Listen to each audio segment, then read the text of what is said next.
All right, hello everyone, welcome, and hello Wellington branch as well. We can't hear them, but they can hear us, so feel free to cheer and make excited noises. But we hope they can hear us.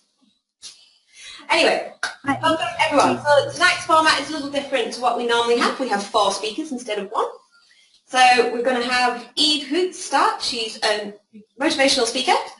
Let her tell you a bit more about that, but she's not so much climbing the career ladder as carving out her own steps on the way up. We've got Rebecca Officer and Emma Harding. You know them, you love them. We hope you do. They're talking about what they look for in an interview. And we finally finish with Joan Nanatavich, who'll be talking about portfolios, what to do with them, what they are, and how you can make the best of them in an interview. So without further ado, Wellington and Christchurch branch, I'd like to invite Eve Hoets.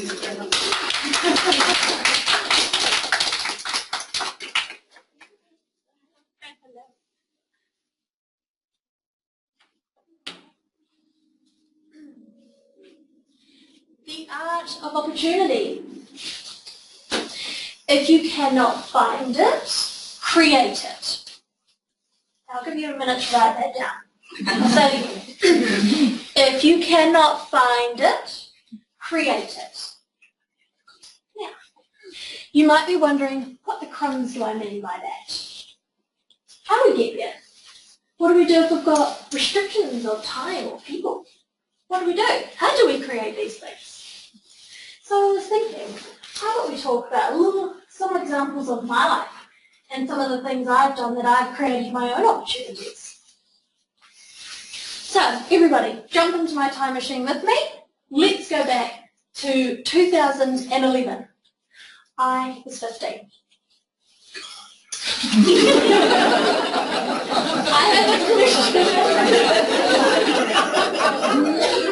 I have a question for you.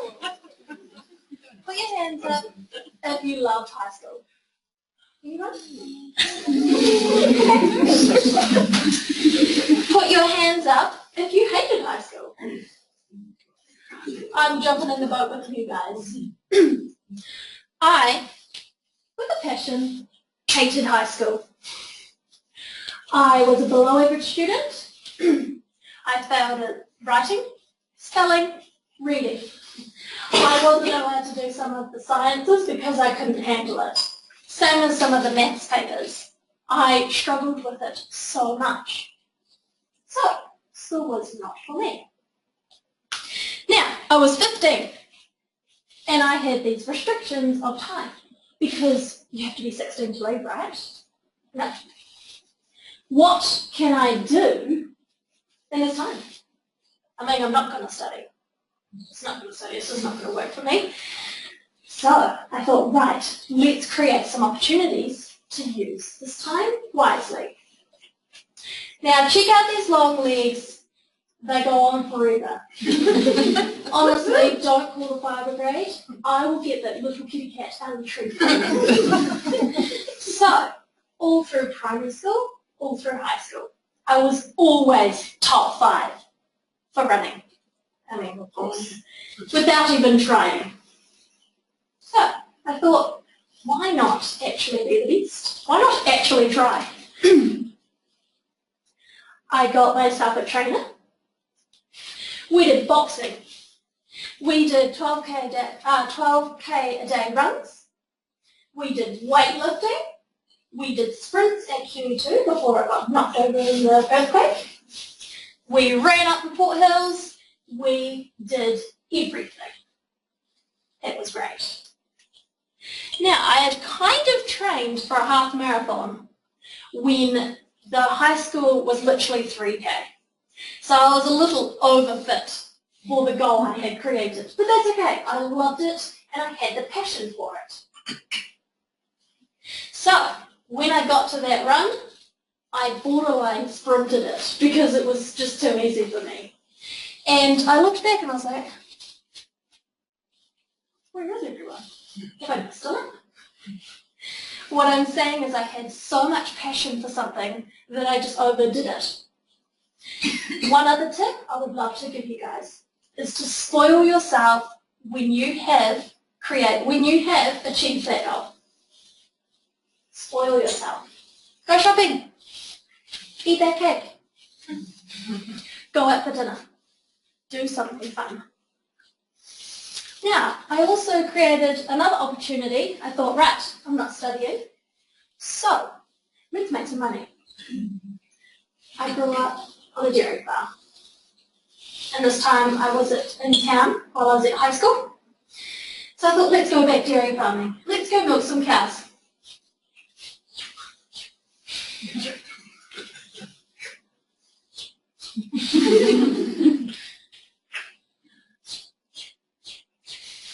I did that. I probably milked millions of cows. I managed to save so much money because I wasn't wasting my time studying, because I was not good at that. So in this time restriction of being 15, cannot leave school until I'm 16, I've won the race, on top of my year for running in athletics, and I've saved a ridiculous amount of money. And then 16 came along, and I was like, yes, I can leave school. Now, what do you think people called me when I left school? Loser. Yep. Dumb blonde. Huh? Dumb blonde. Dumb blonde. There you go. Drop out. out. What else? Wellington? What do you got? Loser, dropout, stupid, she's going to fail, she is not going to succeed. I had all through my paperwork, if. I also made the opportunity to annoy my teachers. I used to throw notes to my friends and just like, hey, throw another one. What do you want? Honestly, the intelligent conversations I had with throwing pieces of paper. So I left school. It just was not for me. Then I thought, right, what am I going to do? The whole world thinks I'm a loser. Awesome guys, let's get sport. I'm from a farming background, so I thought, I'm going to go do that. I need to create an opportunity to prove to everyone that I'm not what is said on paper. I went contract milking with 3 of my brothers. I moved out of the city, I left home, I left school, I left that life. See ya. And I said to my brothers, I want to be managing by the time I'm 21. Who laughed at that? Absolutely everyone. They're like, you're ridiculous. So I said, teach me all you know. Teach me everything. Teach me to drive the tractors. I already know how to milk the cows. Teach me everything in the cow shed. How to fix fences, how to ride all the bikes, how to feed out, how to fix things, how to do everything. Teach me it all. Bring it on. They did just that. I had the best season with them, learning as much as I could. But I was in my element. That's exactly where I wanted to be. Now, the second season came along. I had a boss, just like really little. It was really hard to take a yelling from her. Couldn't take it seriously. But anyways, what was she trying to do? Squash my dream. She's like, you're too young, Eve. You're too young to carve a cow. Eve, you're too young to fix things. Eve, you're too young to drive the tractors. Everything she just said in that sentence, I had already done seasons before. So this age thing, just ignore it. Ignore when people say you can't do that. If someone says to you, you can't do that, you turn around and say, no, you can't do that. And you carry on with your goals. So, she was there to crush my goal. What did I need to do? Leave. I need to get out of here. She's going to ruin it if I do not leave. So I needed to find an opportunity. I rang up my brother and I said, how are you getting on? He's like, yeah, it's going good, learning heaps, really, really happy here. And I was like, can I talk to your boss? And he's like, why? There's no job there. Can I please talk to your boss? And he's like, yeah, okay. So 5 minutes later, got the number. And then I was like, hey, Mr. Boss Man, do I have a chat? He's like, what about? Oh, just anything, farming, why not? Just meet each other. He's like, all right. So that's what I did. I organised an interview for a job that did not exist. I got up at 2 o'clock in the morning, milked my cows, fed the calves, then I milked my cows in the afternoon. Then, after a 12-hour day, I got in the car and I drove 2 hours north to Rakaia. Now, after doing a 13-hour day, I was feeling quite tired. So while I was driving, honestly, I was like, come on, Eve, you got this, wake up, peek out the window, get some cold air in your face, keep driving, come on, Eve, you got this, you've got this, you have to do this. Then I got there, and you just shake it up, you're like, oh, you've got this, wake up, and you're like, hi, Mr. Bossman. So, we had a great chat about farming, just getting to know each other. 2 weeks after that conversation, somebody got fired. 2 days after that 2 weeks, I got employed. I had created an opportunity. To be honest, I did actually know that someone wasn't very good. So I did have that in the pipeline. Not crazy, I swear. I said to him, I said, these are my goals. This is what I want to achieve. It sounds ridiculous. Can we do it?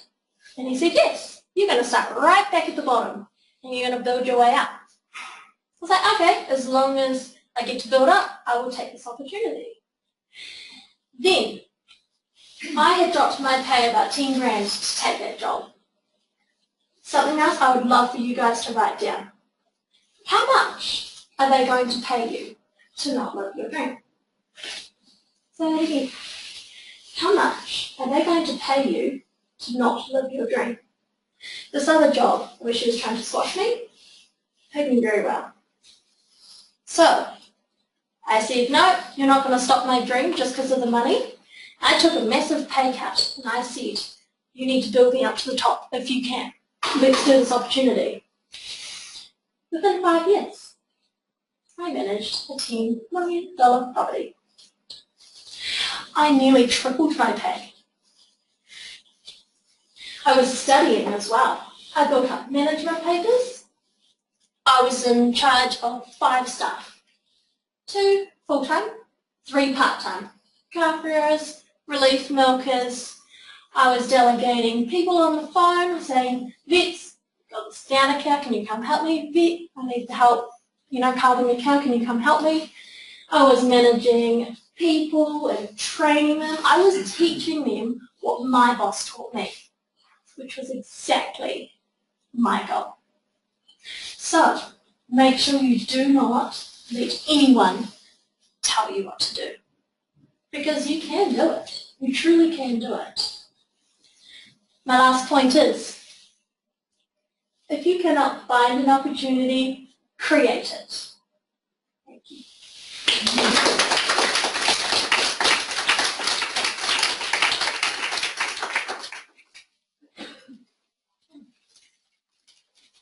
Swing the camera back around to me. Thank you, Eve, and welcome Emma and Rebecca.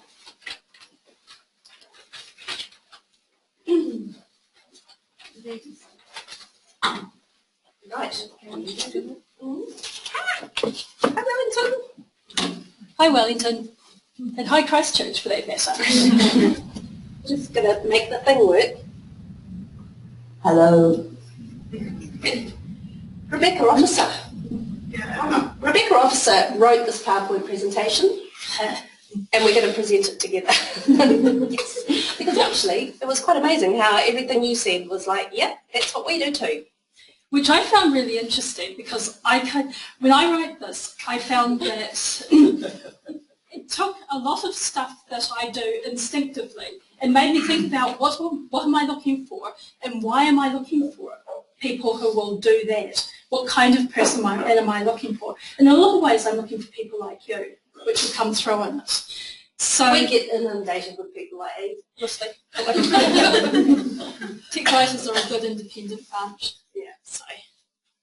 So about us, starting with me, I've been working at a company called Allied Telesis for about, I think, 17 and a half years now. And at the moment, I'm managing a group of technical writers and a group of marketing people. I've got 6 writers reporting to me, plus a couple of dedicated graphics people and a couple of web developers. So that's the kind of people that I'm looking for. Okay, and I'm working here at Streamliners, and I've got a lot of technical writers reporting through other managers to me, and recruitment is something we do 2 to 3 times a year, and we take people on in 4s to 10s rather than 1s. So, and we're doing different kind of work to the work that you're doing at Allied Telesis, and sometimes we compete for the same people. Yes, we do. We had a lovely person who we made a job offer to, who took a job offer from Emma a while ago. Yes. Sorry. Which is okay. But you know, I mean, often I say I think you'd be better, I think, you know, documenting routers would be a really good thing for you to do. I did try that with a physics graduate, but no, he still wanted to come here. I do try. Getting slightly more seriously, I actually really appreciate everything that Streamliners is doing to raise the profile of tech writers in Christchurch. It makes a big difference for everybody in the industry, so that's really good. Can I just tell a wee story on that subject, if I'm very quick? Yep. We were privileged to have the honour on David Parker come and visit Streamliners today, Minister of Trade and Enterprise, because we're exporting technical writing to the world. and sorry, this blows my mind. And I was sitting there absolutely silent as a mouse because I was not on the agenda. I was just, you know, but at the end he looked at me and said, "So are you the wordsmith?" And I said, "Yes, I am." And by this stage we were going through the, you know, what we want him to do for us. And I said, "I just want you to keep the humanities departments of all our universities open." And he said, "I couldn't agree more."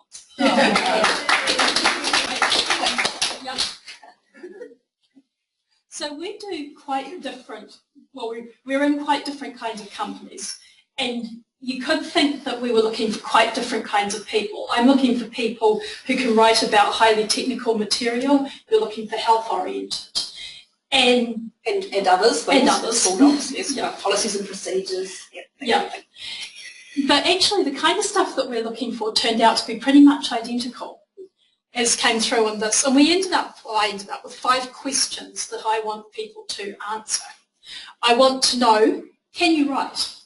And can you lay out documents decently?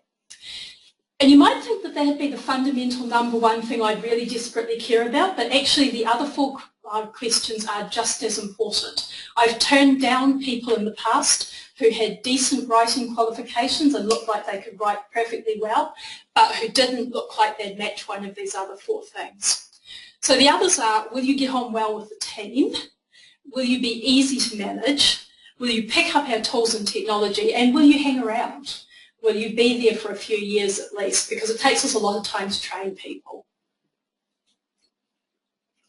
So starting with, can you write? I do look fundamentally at this in several different points of the process. First off, starting with people's CVs and their own covering letter. And that, I care a lot about people's CVs, but I don't care about people's CVs at the same time. I care about the content that's in them. I care about the style they're written in. I care that they communicate nicely and clearly. I don't care what font you use, unless it's Comic Sans. And I don't care what font size you use, unless it's 8 point. And I'm picking these examples because I have had them. At the same time? No, not at the same time. It wasn't quite that bad. I don't care what size the borders are, but I certainly care about there being a lot of white space. And in general, I want to look at a CV and have it look attractive, look like a nice piece of paper. Can I just jump in here and say, it's that point at which you can tell, it's the point at which you can tell somebody's probably a TC and has experience versus is coming to it and might be raw talent, but hasn't necessarily had the scales removed from their eyes with respect to fonts, document layout, etc. In other words, they might be able to demonstrate they can write, but they can't necessarily demonstrate they can design a document. Yeah, I guess so. Though I've had some CVs that from people who I thought would have learnt that, how to design a document based on their work experience. Yes, exactly. But we can tell we're looking at that stuff and judging. Yeah, judging. Totally judging. I mean, an interview is totally about judging. When I interview somebody, I have approximately an hour to get a decent impression of whether I might want to give them a job. It's totally judgment, snap judgment in a lot of cases. Probably frequently unfair, but that's what it is. Yeah, and likewise the person is judging me. And that's something I think people should keep in mind as well, that an interview is a two-way thing, as well as trying to figure out what the person's like. I'm trying to figure out how to convince them that they want to come and work for me. Yeah. So, definitely, especially when she's up against me. Yeah.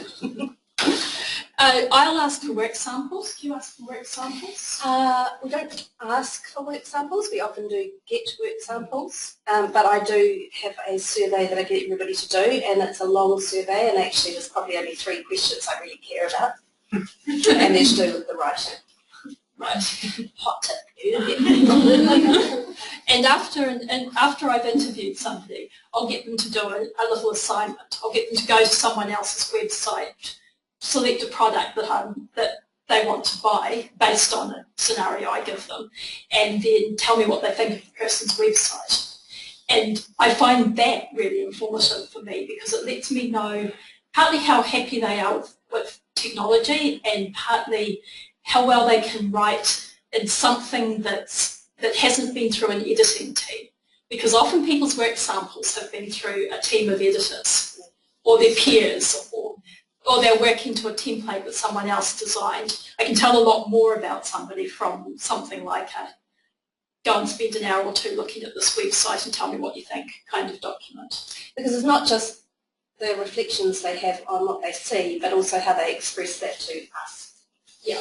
So any text that you send, whether it's the emails, the CV, the cover letter, the completing the survey and talking about an employer you really enjoyed working for, which is one of our questions, whatever it is, we're judging you.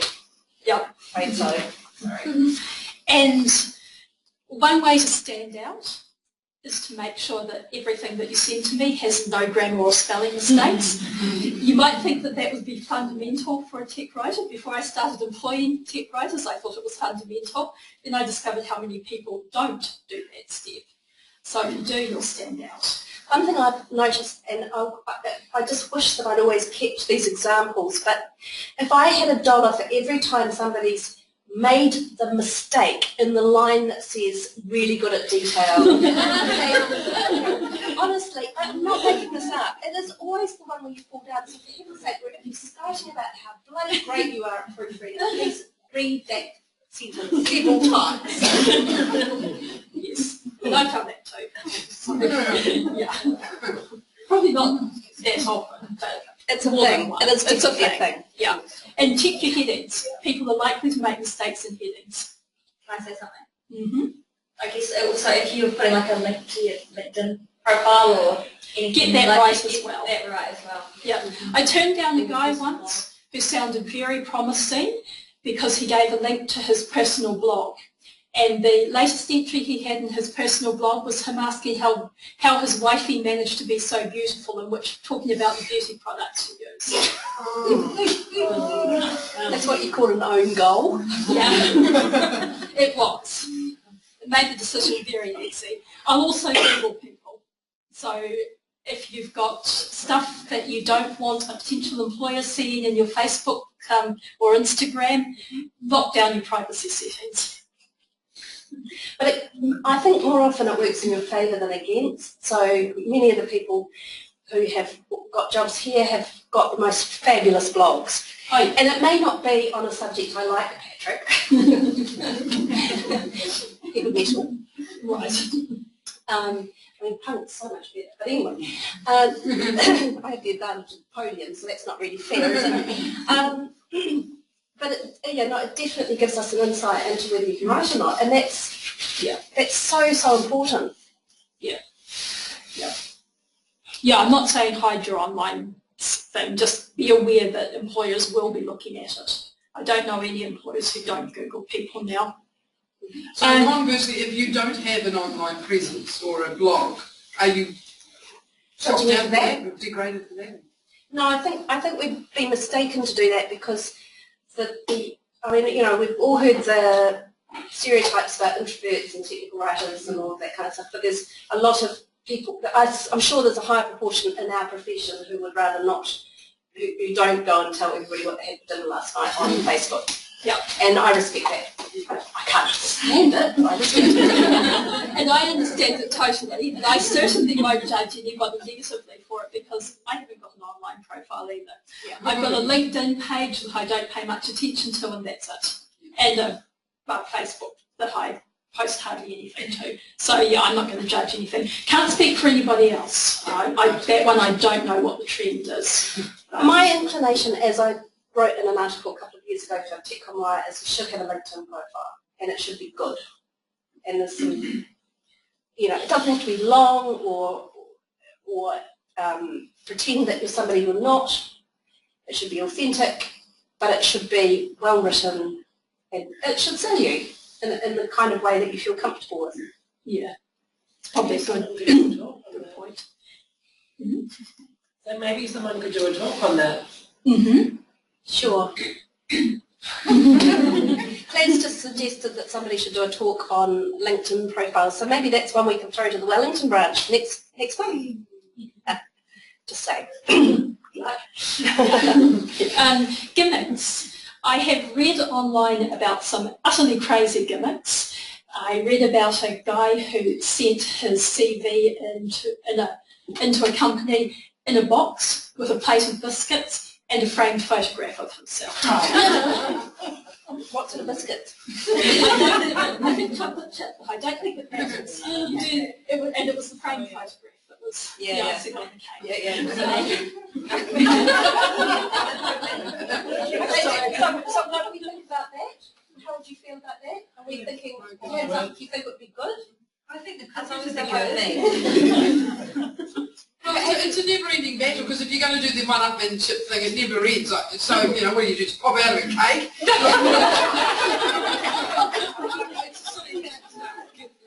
Wellington, I don't know how I can tell whether you could hear what Bernadette just said then, so I'm just going to rely on you to text me if you could. And then it comes back, things like that come back to my main point, which is that when I read a CV, I want to know what people can do, and I want evidence that they can communicate it well. I don't want gimmicks. I don't want fancy layouts that show that you can make something look like an old newspaper complete with a coffee stain, which is another one I got recently. We interviewed that guy, but we interviewed him in spite of his CV, not because of. So you don't want to be that person. Anyway, moving on. My next question is, will you get on well with the team? And this is a bit of a balancing act for an employer because on the one hand, we need teams that get along, and on the other hand, we don't want everybody to be the same.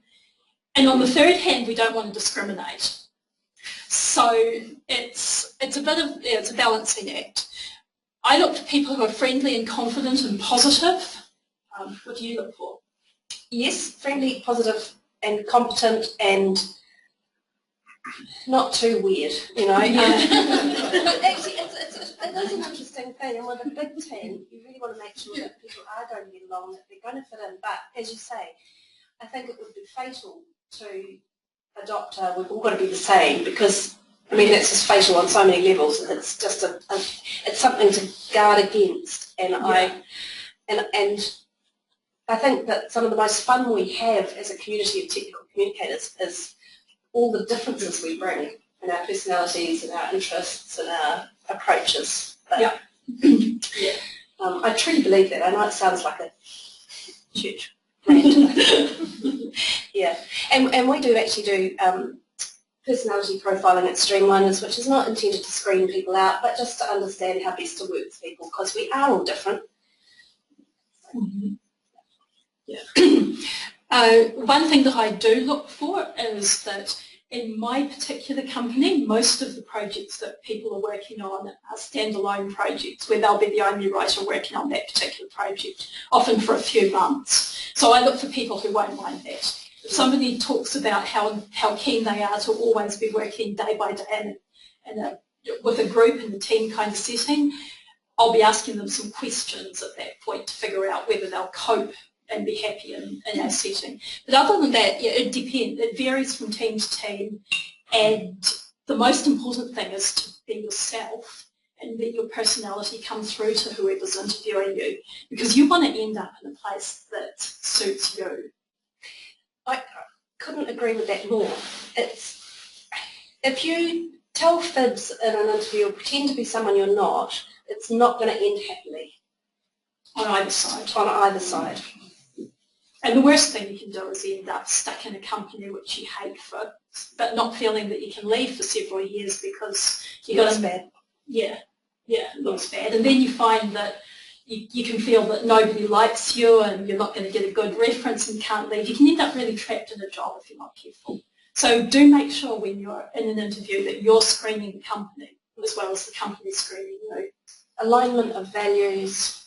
Yeah, alignment of interests. Yeah, that kind of thing. Next thing, will you be easy to manage?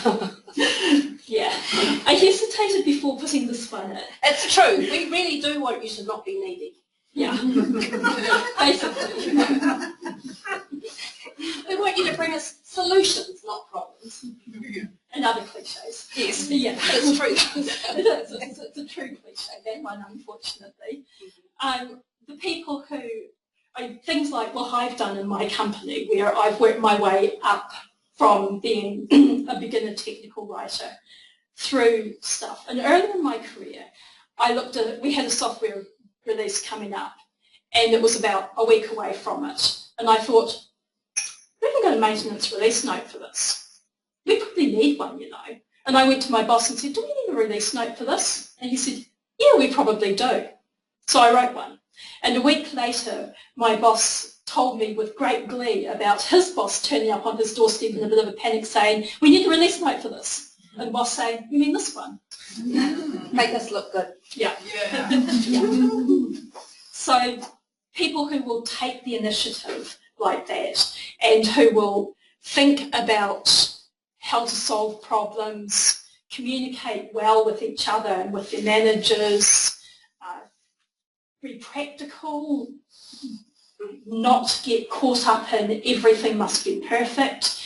There's things are better published than they are sitting around for months unpublished some of the time because you can't get that last little bit done. All that kind of skill, I really value that. I do too. I'm so glad, I never knew you felt like that.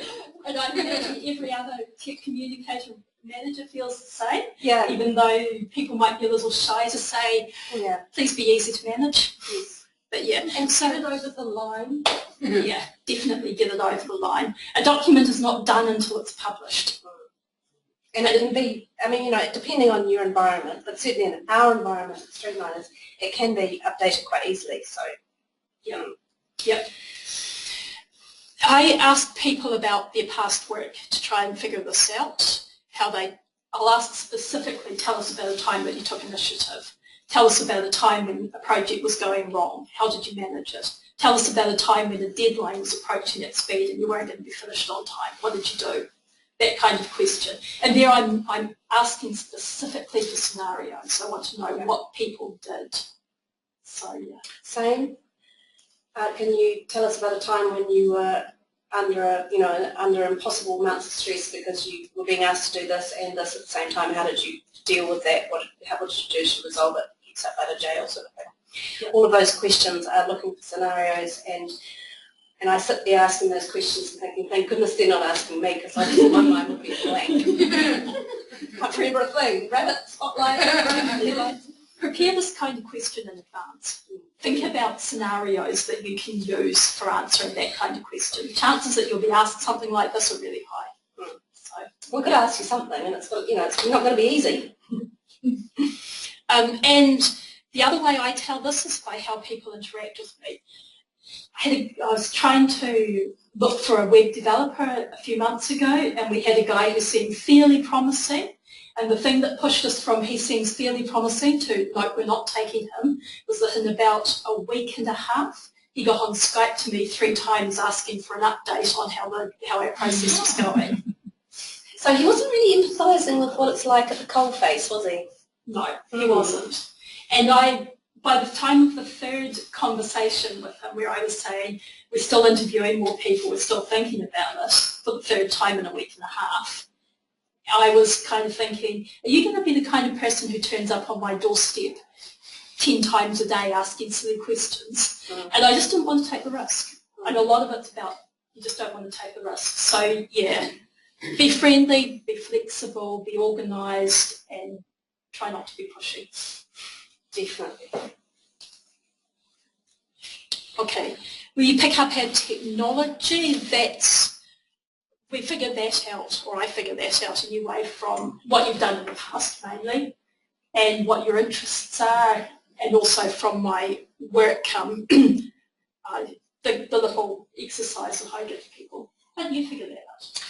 We tell them what we do, and then come back to them and say, what did you think? And test were people excited by that?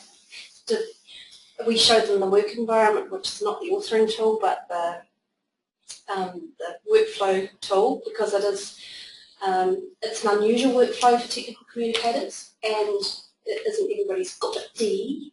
So we want to make sure that people understand what systems we use, up to a point, because honestly, if we showed them what we do in the authoring tool, they would run screaming. And we do induct people very gently into that. So it's really more about saying this is the environment and this is what we're creating. Does it float your boat? Yeah. Because you do want to be doing stuff that you think is worthwhile and enjoyable.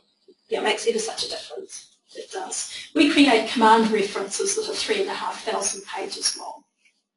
And we have 21 different products that we create these for. But you connect the internet, right? Yeah. Yes. You connect, you enable all the stuff that we rely on to be there, so we can do the cool stuff we do. Yep. It's gear like ours that means we can connect to Wellington, for example. In our job adverts, we mention that we deal with long products and lots of content reuse. So we're trying to get people who will be actually actively enthusiastic about that kind of thing. And I'm just going to speculate here and say that the interest in a job at Allied Telesis will be at least as much about the language, the writing, the complexity of single sourcing it and managing releases, and just how interesting it is making that all work properly, and then and routers. But routers are not going to win that at the top, are they, for many people? No, probably not. But there's a lot of other things that are really interesting, and of course you also got all the people stuff you're dealing with, developers and Yeah, and for us it's mainly, the thing that fascinates me is mainly the challenge of dealing with the complexity of it. And I tend to look for people like that. So you like puzzles? Yeah, people who like puzzles. In general, if you've got for example, if you were keen on computer gaming, you should tell people that in the interview, that kind of thing. Even if it's something that seems fairly peripheral, if it demonstrates an interest in computer technology type stuff, it's worth mentioning.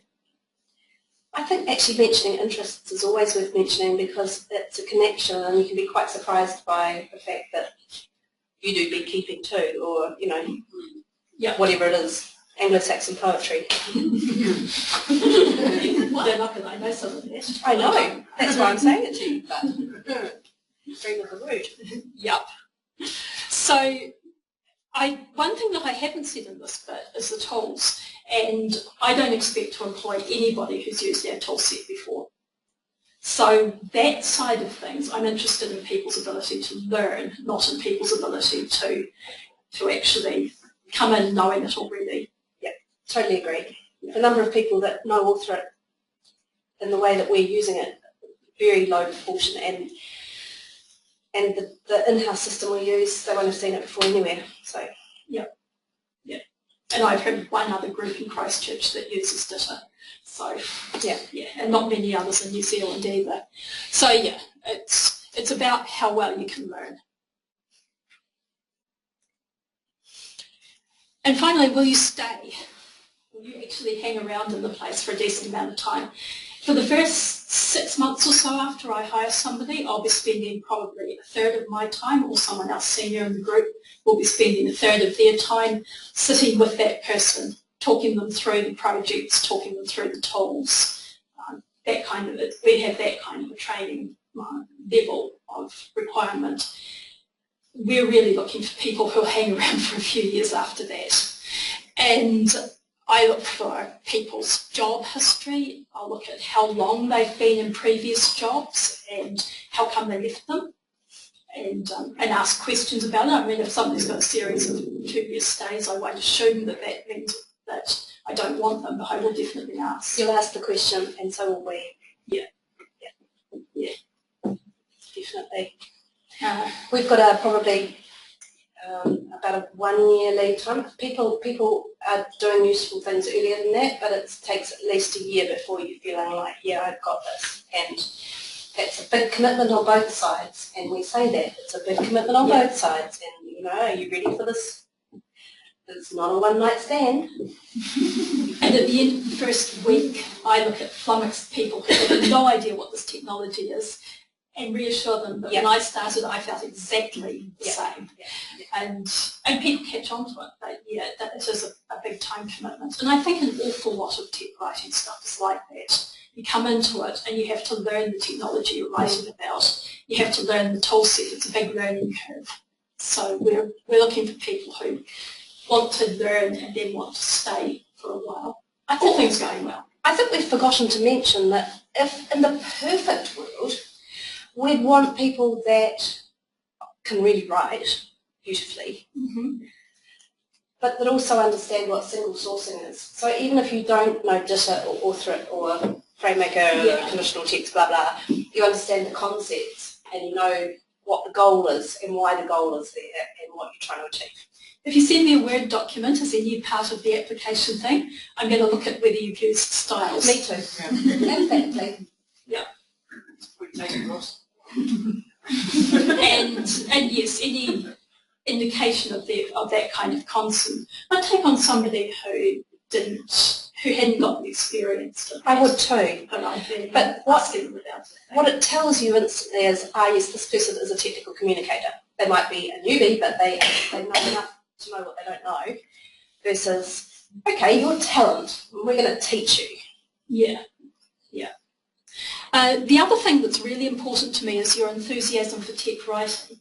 One of the first interviews I was in on, probably about 15 years ago, we had a guy who said that he was doing really well. He was nailing the interview until he said that he absolutely loved writing, and tech writing was boring, but it was still writing. Yeah. Oops. Yeah.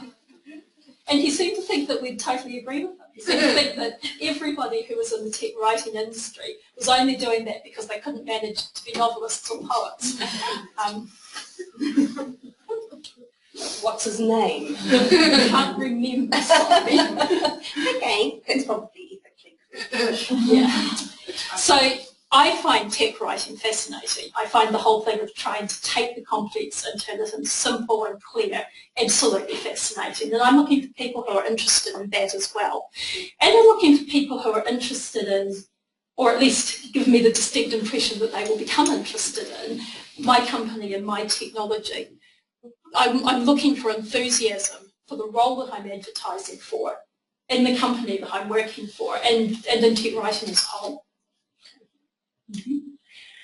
This is a revelation in terms of the fact that although we're in quite a different sphere, everything you've said resonates. It's all very, very similar. What you mean is you didn't rehearse this? No, not one bit. Rebecca wrote this presentation and I just went, yep. Can't think of anything else. Yep, no, that's it.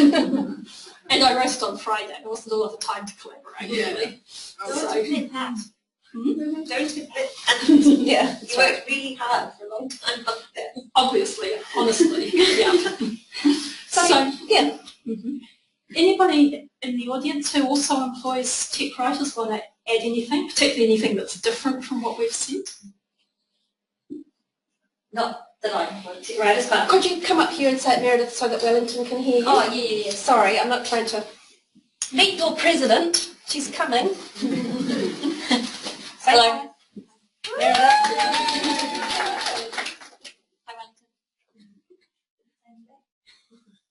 They're listening, they're on mute. No, I wouldn't agree with all of that. Just because at my work we're doing some recruiting at the moment for So like, my content developer role / trainer, and it's been interesting to see the kind of applications that come in and how much people just ignore the whole content side of it and just say, yeah, I'm a trainer, I'm an awesome instructional designer. Yeah, all of that definitely true. I guess it also depends on the level of the person that you want. So if you're looking for somebody that's going to be like a lone wolf doing all their own thing, maybe creating their own systems and ways of doing things, you want somebody that actually does know tools, single sourcing, all the concepts. Yeah, that's true. You don't want raw talent in that case. no, that's That would be the right. only thing Raw I'd talent say. requires a supportive team that's expecting to train. And yeah, definitely Yeah. agree with that point. Yeah. Thanks, Meredith. Okay.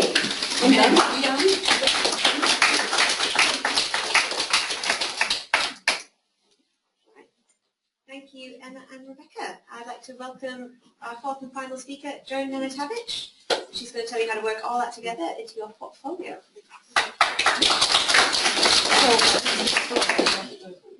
Just speak in roughly the direction of the microphone. And I don't know what that's doing.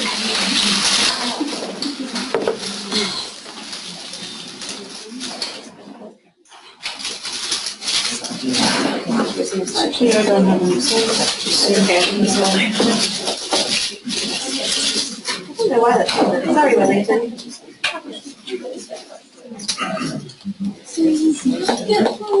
is what happens when Emma leaves. Yeah, well, no, she's just getting another drink.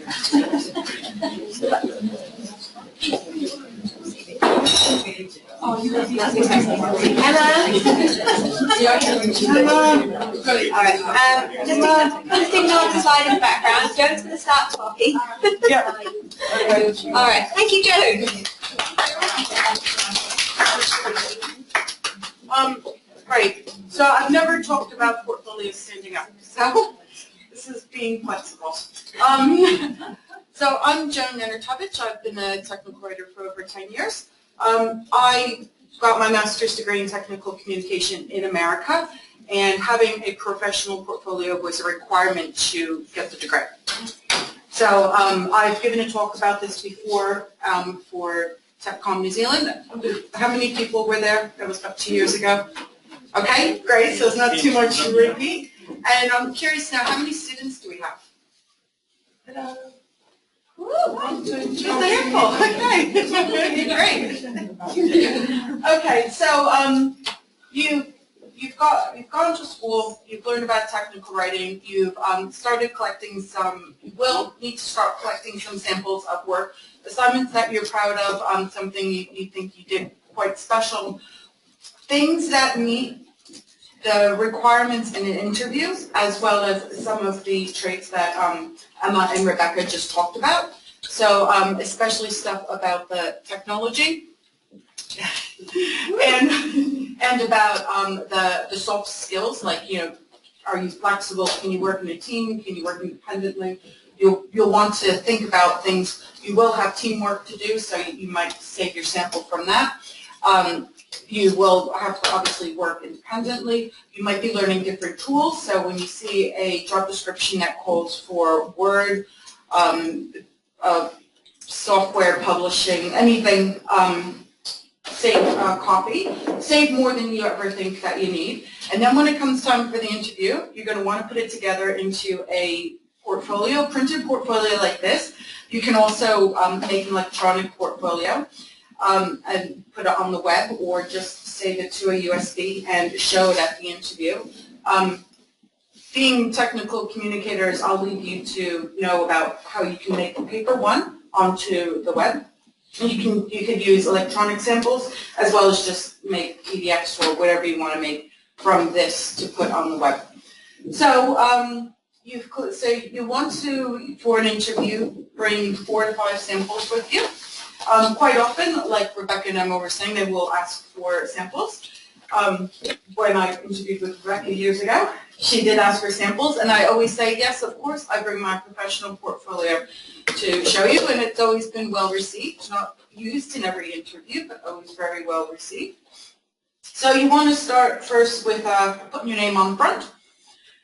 And mine also says a printed portfolio displaying writing samples created by Joan Nenner-Tubbs. So there's no question about what it is. Be prepared to leave it. I've only had to leave my portfolio once, and I did collect it a few days later. But I was taught to be prepared to leave this behind and never see it again. So you will want to start with the table of contents, and you will also want to get tabs. You can get colored tabs. I would say numbered tabs, so you can create just a tidy little table of contents. When you're putting it together, every interview you're going to be putting together a different set of samples, because you're going to want to be matching it to what the job description asks for, as well as what the company does. So like if you're going to go work, interview at say a software company, you're going to want to put more software samples in there. Or if they say, specifically they want you to document processes, you're going to want to take a few more examples of processes.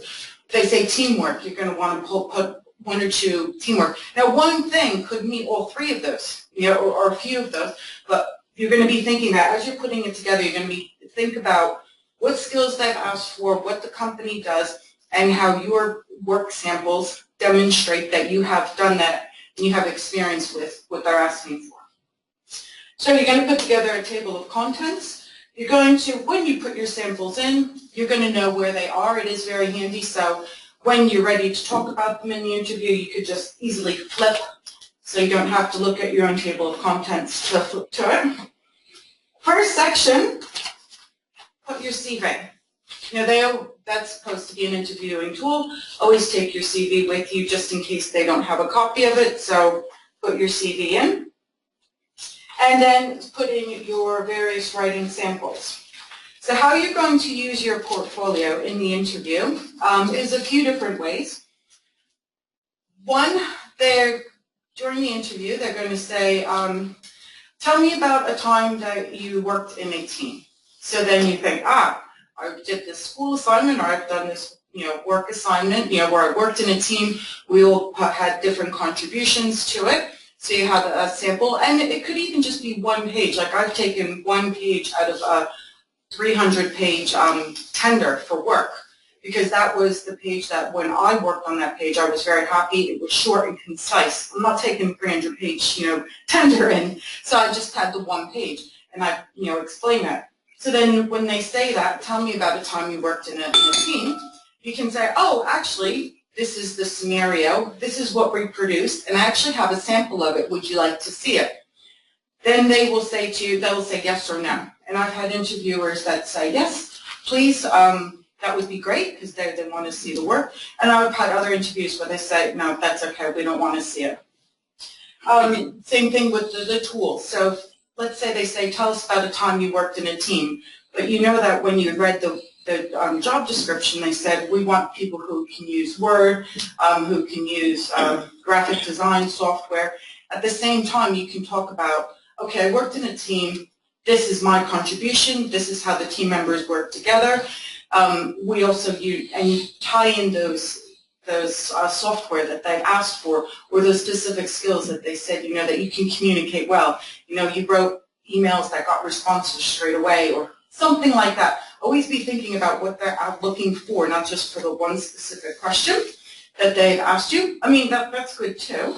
And perhaps Rebecca and Emma could say, is that what you would like to hear, is tying in lots of different things with your samples? I tend to ask people specific. I'll have a section of the interview where I talk specifically about people's samples. Okay. So I'll ask them questions like, how did you do this? Who did you work with? What kind of tools did you use? What would you do differently if you'd done it again? That kind of question. So I didn't. People don't need to bring them up because themselves, you're ready and we do it pretty early in the interview. So yeah. Okay, and that's just how the interviewer wants to run the interview. I've also had it where I've gone through the entire interview, and at the very end they say, is there anything else? And I say, because I didn't have the opportunity to bring the portfolio in, and I'd say, actually I do have some samples of my work, would you like to see them? And then that gives me another 15, 20 minutes to show them the skills that I have and what I've done in the past. I've also had interviews where I didn't use, like maybe it was the first interview, so I didn't use the portfolio even though I had it with me. But then the second interview was with the team. It's usually a more casual interview, and that's where it's a good opportunity to show people, and it also gives you a chance to ask questions. Because, you know, if they say, I've used a certain piece of software, and you could say, no, these are the ones I have used, you can show them the sample of that if it does work. And then it's your opportunity to ask them, so how do you use that piece of software? You know you're aware of it. How do they use it? And that's your opportunity at the same time to ask them questions. Say, no, I haven't had that experience, but I'd like, I know I can do it, and how do you use it? And because you got to remember, it's also you're interviewing the company at the same time, just like Emma and Rebecca were saying. So use your portfolio at the same time to ask them questions about the work you're going to produce for them. And you could also ask them for samples of the kind of work you're going to be working on at that company. Have you ever been asked for that, to be shown samples of what you produce? Yes. Ah, great. And what did you think of that? Sorry, I was tweeting and listening, but tweeting one. We spend at least 40 minutes explaining what we produce before we even start talking about everything else. Ah, okay. And in fact, because that can be repeated over 10 or 20 interviewees, we run recruitment evenings where we say it once to everybody, and then we get people back for a one-on-one, one-to-one. Okay. And how about Rebecca? Yeah, I start each interview by telling people, asking people what they know about the company to find out if they've done any research at all, and then telling them what we make and so on. I can't remember if anyone's actually specifically asked me about the kind of documentation we make. It's not common. Yeah, no, it's not common for people to ask. No, I think it's one that we forget because we're so busy thinking about how we're going to present ourselves that we forget that, wait a minute, it's two-way. And so when I have asked that, I've been well received when I say, can you please bring some samples of what you're wanting me to produce? It's a good idea. Thank you. It makes you sound almost like a consultant or, a real expert. It's good. I like it. Thanks. So even for students, I mean, especially you're diving into the deep end in your first technical writing job, yeah, definitely ask. So that's good. It's so well received. And that's about all that I have to tell you about portfolios. One last thing is when you take a sample from a workplace, you should ask the employer or your manager for permission to take that sample and get a written statement. So you would write the statement and they just sign it off saying that, yes, it's okay for you to take that work, because there is a lot of proprietary, this is our information. So just get that written permission so they know you didn't steal it. And you could even verify that you created it or something. You technical writers say you could come up with something good. For your school samples, I mean, it's your school samples, right? You created it for a degree you're paying for, so I think that's okay. And that's all I can think of to tell you. As a recruiter or as a company owner, what you were saying really resonates if you show that you're respecting the content of your previous employers, I can trust that you'll respect the content of my company. So it's very important.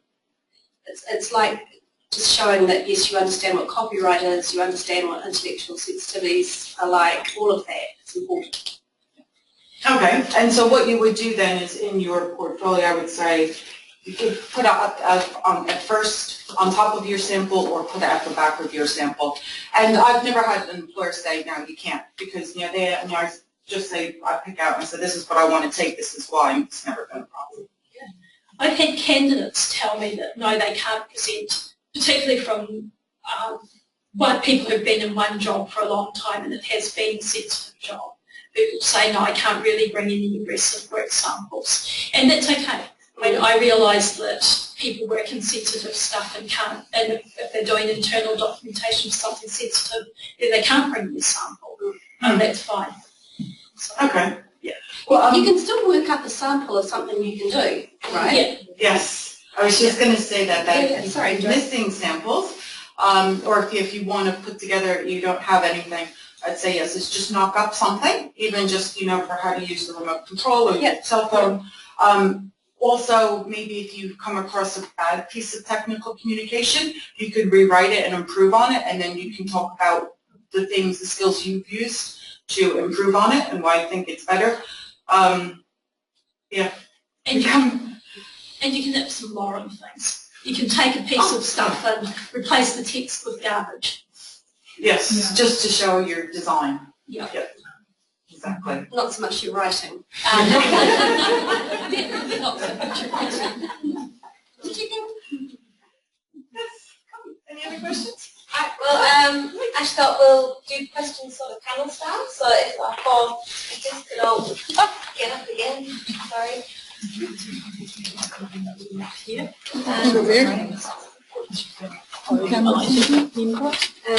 Jane, if you want to flick your microphone on now, so anyone in Wellington can ask questions as well. Equally strong in different ways. And there, I look at the difference between the strengths of the team as we've got them at the moment and who's best going to fill any gaps, maybe. Plus other questions like who's most likely to hang around for a few years, stuff like that. And I have a question piggybacking on your response. Thank you letters. Do you get thank you letters from interviews? Well, the guy who Skyped me 3 times a week and a half, the first of those was a thank you, followed a few seconds later by a how's your decision making. Sometimes I do, sometimes I don't. Doesn't influence my decision. Okay. What about you, Emma? Do you get thank you letters from people? Constantly. Really?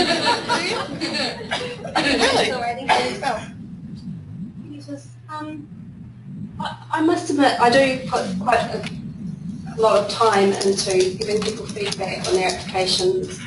They don't make the grade, giving them some extra steps, going back to them and saying, I feel like you've got potential, but there's some gaps there. Maybe you should consider doing this.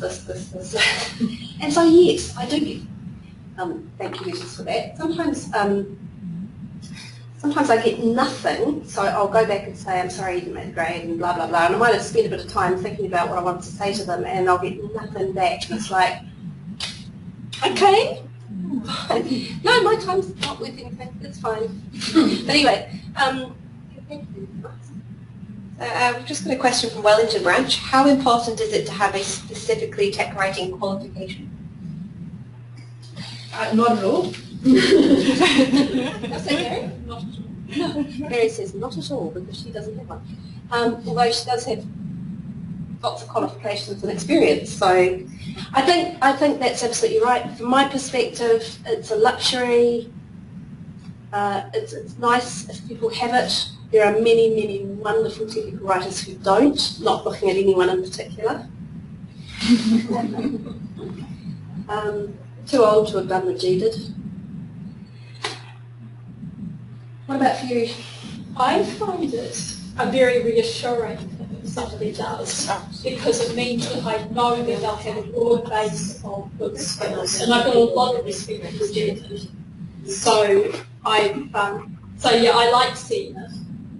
That said, I think about half the people in my team at the moment don't have, and so it's not a deal breaker, but it's nice to have. Yeah.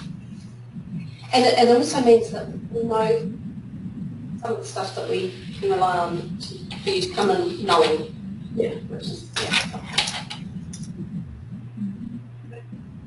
I had a question for Eve.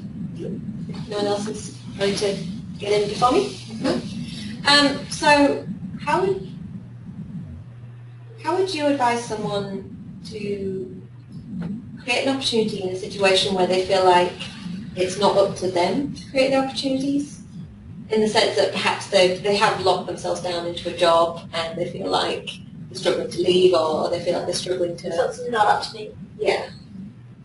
You just make it up to you.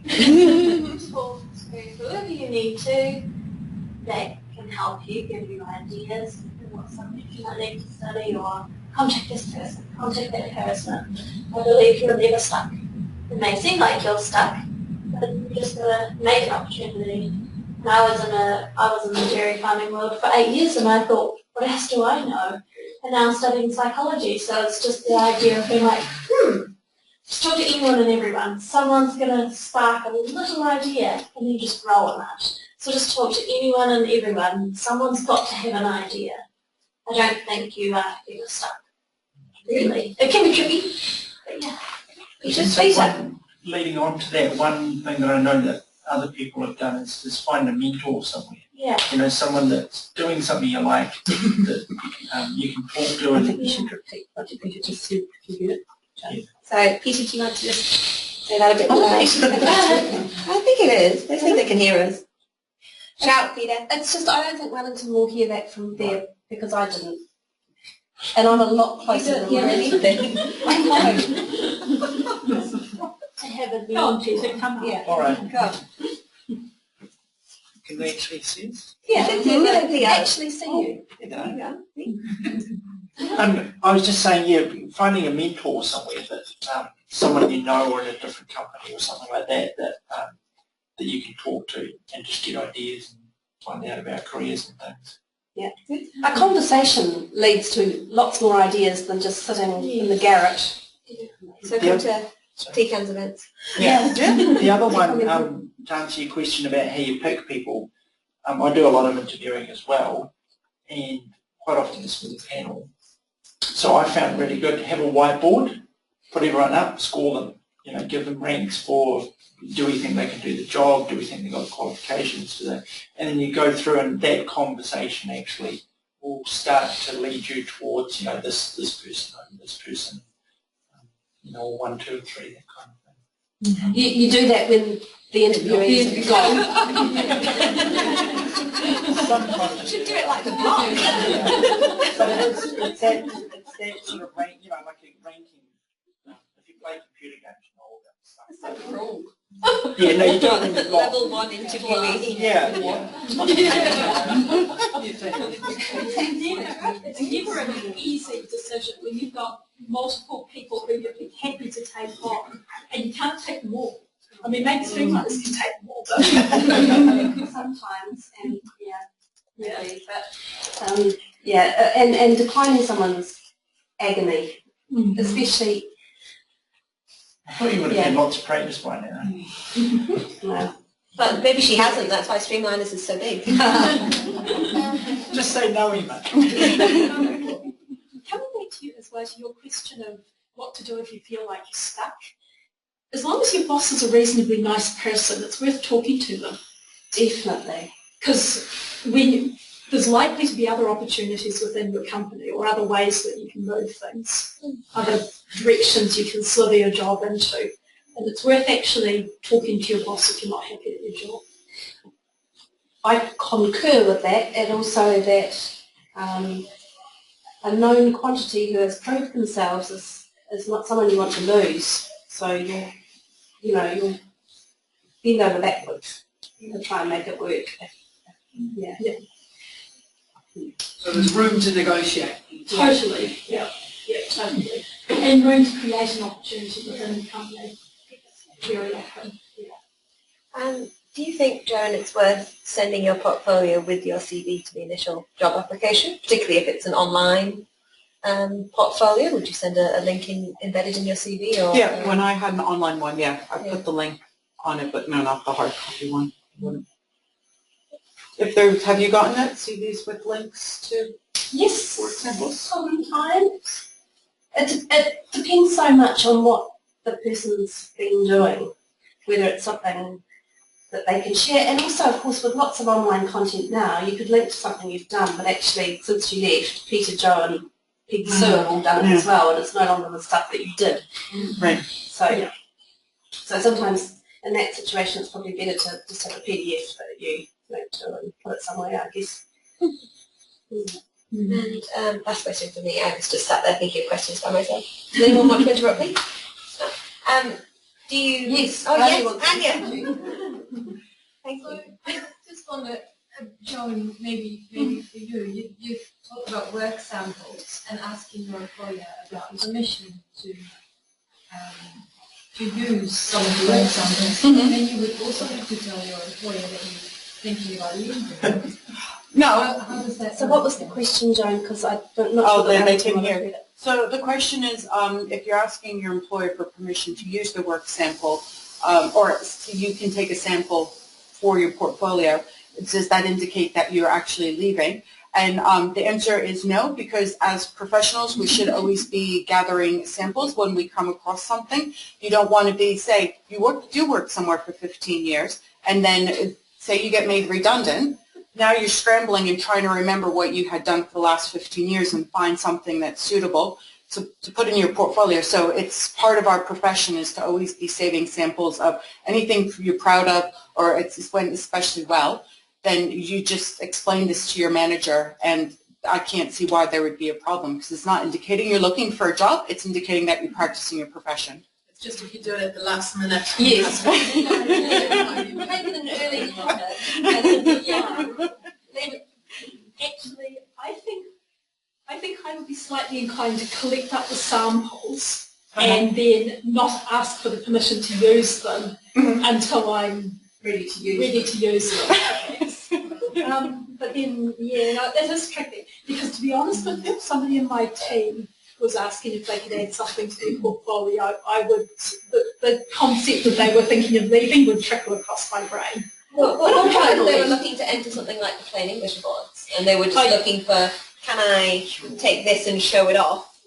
I am so glad you raised the Plain English Awards, because it was on my agenda of things to mention tonight. The deadline for entries shuts on the 31st of August. Okay. Oh, that's right. Which is not that far away. No, it's not. I entered a brain strain document yesterday from Air New Zealand. I'm hoping that they lose, that they get shamed.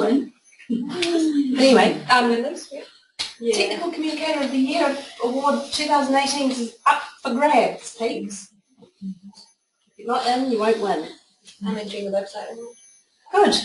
On the basis that there's not that many, so I might have Not that many websites. Last I heard, they hadn't had many entries. Not the entries. Yeah. Just one question about references. Yeah. How much weight do references have? Do you use them? Are they debunked? Referees, yes. References, no. Yeah, and we phone people's referees, and I talk to them myself. I ask questions like, what's this person's weaknesses, and would you employ them again? Yeah. That's a killer question, that one. Yes, it is. Have you had bad referees that's given a horrible recommendation? I have been asked questions as a referee and told the truth. Okay. Because what choice do I have, actually? I'm not a liar, so I'm not going to lie, and if they ask me a direct question, I'll tell them what I think. Well, I do know someone who once gave someone a glowing reference because they didn't want to keep them. Yeah, I was just going to ask that too. Yeah, and I think people like that, that's why we ask, would you employ them again? Because there they have to blatantly lie if they're going to give them a glowing reference. And not many people know, or they do it in a very kind of hesitant kind of way.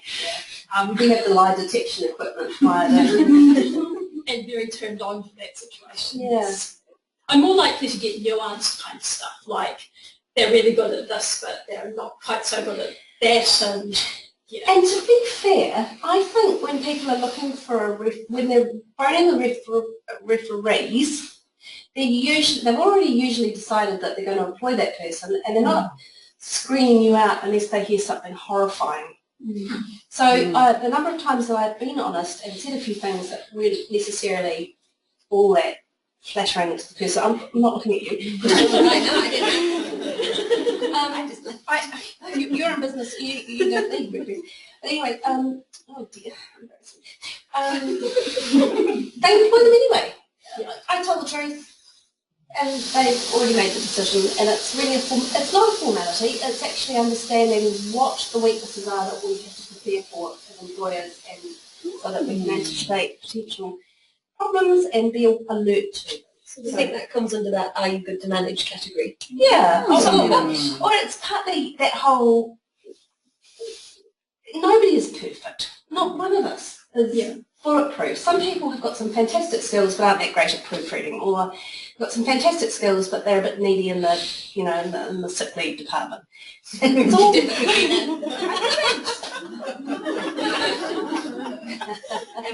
She did. She did. I ask people, would you employ them again? If they say no, I'm not going to say, oh, okay, thank you, that's the end of the thing. I'm going to say, why not? And the reason why they wouldn't employ somebody again may not be a reason that matters to me. Yeah. So, yeah. Have we done enough for a mellow puff? I think so. Everyone? Have you got more questions for Willie? Nope, they're gone. They're gone? They're gone. Oh. Right, no, Jade is still there. How many did we know? Sorry, Can I ask Jade. you a question? As a student, I'm interested in what your top tip for a student is who's looking to get into the technical communications area. Bernadette, would you like to answer? Persistence. You were supposed to say learn about styles. All right, yes, learn about styles. Definitely, I'll cover it. Talk to and connect into the networks of tech communications, I'd say. Like coming here is a really good thing. Talking to other people in your course, talking to the lecturers. I got my first job in tech writing and my second job in tech writing through doing the DITA. And it's a really good resource for just getting into the industry. So, Can I say something? I managed to get to management without a CV. Do you get many people that you'll just take without a CV, or do you go through this whole process, like, word of mouth in the farming world, it's kind of who you know more than what you know? Have you ever, like, say if you had known someone for 2 years and It's hard to see the CV because they might be fantastic people, but if they can't write, they're not.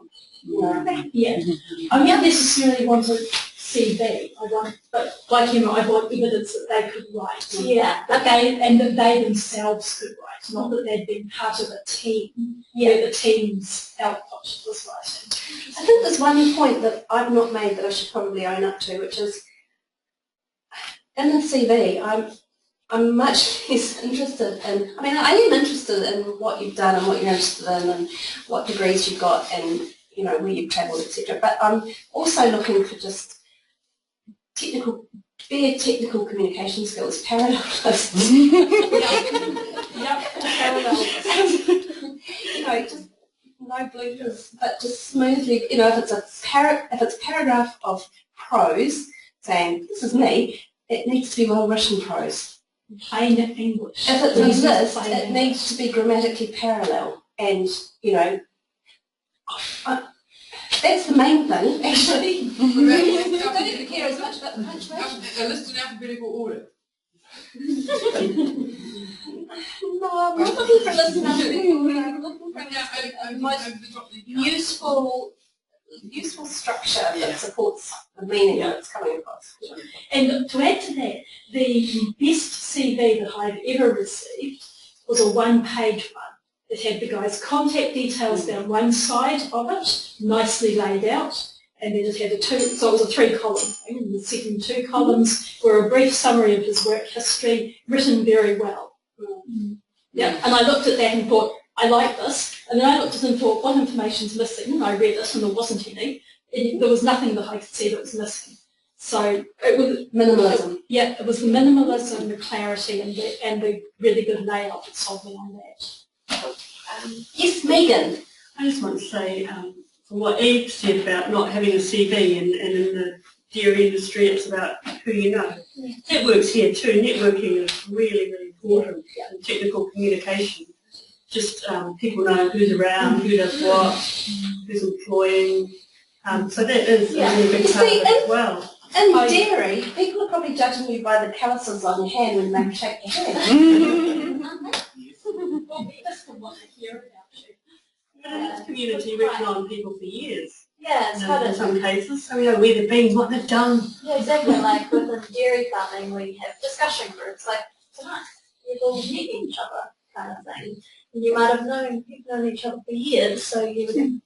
Joan's my mentor. I just got to grab her one day while we were walking down the street together. And I could do some work experience. And she went, Just linked to that, I haven't applied for a job since this whole LinkedIn thing has gotten stronger, I guess. And I'm seeing some jobs come through and you can apply from LinkedIn.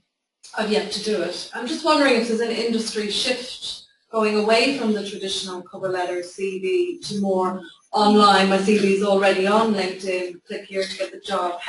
Have you guys started using those systems? I don't care whether your CV is a PDF that you attach to an email or a LinkedIn CV. I don't care about the format as long as it's got all the other qualities that we've been talking about. Right. And if it is online, that's probably if it's in a good format on LinkedIn, that would be a few extra brownie points probably. Just showing that you're with it. Yeah, I'm kind of nervous about online systems like that because I don't know what LinkedIn does to your CV when you upload it. So I don't know if some of these systems will rip all your formatting out and shove it into some template that works for them. I don't know if LinkedIn does that. I've never actually looked at the CV on LinkedIn. So before you're using anything like that, I'd try and figure out that it's not going to kill your carefully done layout that demonstrates how lovely you can help. Sometimes you don't have a choice. Yeah, and if you don't have a choice. Some companies will do that's the only way to apply it. Yeah. I guess you could send it separately. No. Follow, if a company has an application process, follow it. PDFing it would be. Yeah. And do read the requirements carefully because, it's really not a good sign for a tech communicator if you send a cover letter and a CV and they just send a CV or whatever. We do want you to pay attention. If you can't pay attention to those details, That's definitely a black mark. Now have we done enough? It is 24 minutes past 7. We've got hours to go. And anyone, for a question for anyone except Emma, it's past her bedtime. Okay, well, thank you for coming, and thank you all for